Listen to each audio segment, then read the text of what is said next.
Sportsnet.ca. I'm JD Bunkis. He's Justin Bourne. We're going to try and get you set for Leafs Habs from a gambling standpoint. So first of all, Bourne, do we think this is going to be a long series? If so, how are we going to bet it? Yeah, that's kind of the thing, right? Like if you bet the Leafs because you think the Leafs are going to win, you don't really make any money. So you got to kind of find a way to make a couple bucks. So what I've done is taken the Leafs minus 1.5 to win the series. So it's basically saying the Leafs are going to win the series in 6 games or less. And at that point, you're getting paid out at about minus 150. I think it's minus 154. So it's not a huge payout, but you still get to pick the Leafs and you're not, throwing your money away to make none. How about you? So I'm going to make it a little juicier and say the series goes under 5.5 games.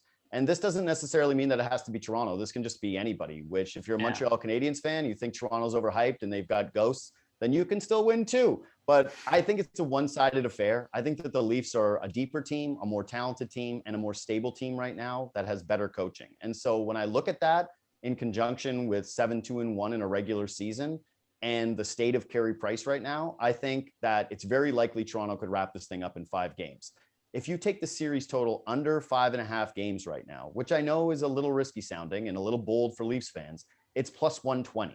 So I'm going to take a little bit of that juice away. I'm going to tease it up to a plus number. But yes, I think we're both working on the same theory, which is it's going to be a shorter one.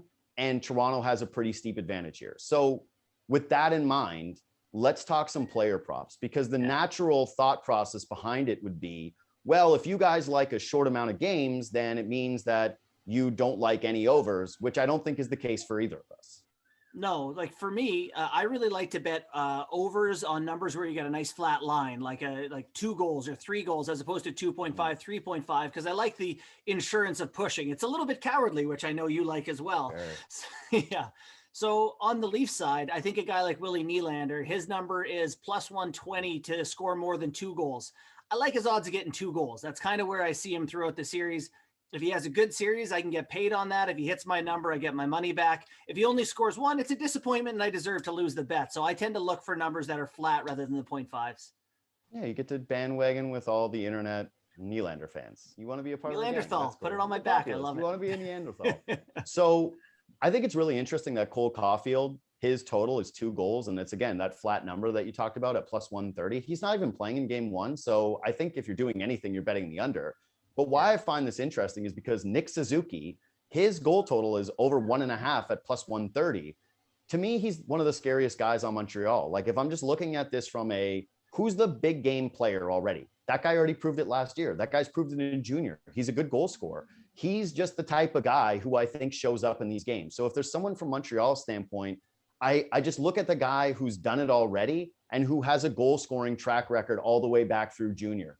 So I kind of like Nick Suzuki over 1.5 goals in the series, even if it's short.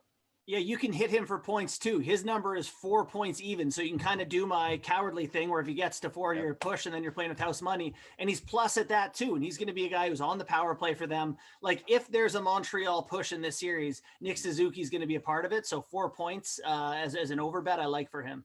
By the way, the Caufield thing, I did under on him. I think it's minus 180. He's not even playing on Thursday night. Yeah, the thing about Caufield is I cannot envision a scenario where they lose game 1 and then he doesn't show up for game 2. My favorite bet, by the way, is yet another over in a short series, and that's John Tavares over 4.5 points. I don't really get this line. He was a point-a-game guy against Montreal this season in 10 games. And if you just look at the way that Toronto is designed to win and the way that Montreal is going to try and hardline the Matthews group, I don't see a scenario where Tavares can't come up with a 2-point game, maybe a 3-point game, and actually wrap this thing up for you before 5 games even finishes. If he's just on track with what his regular season numbers are, he hits this bet for you in 5 games. If it goes a little longer and you're someone that believes that too, I love John Tavares over 4.5 points.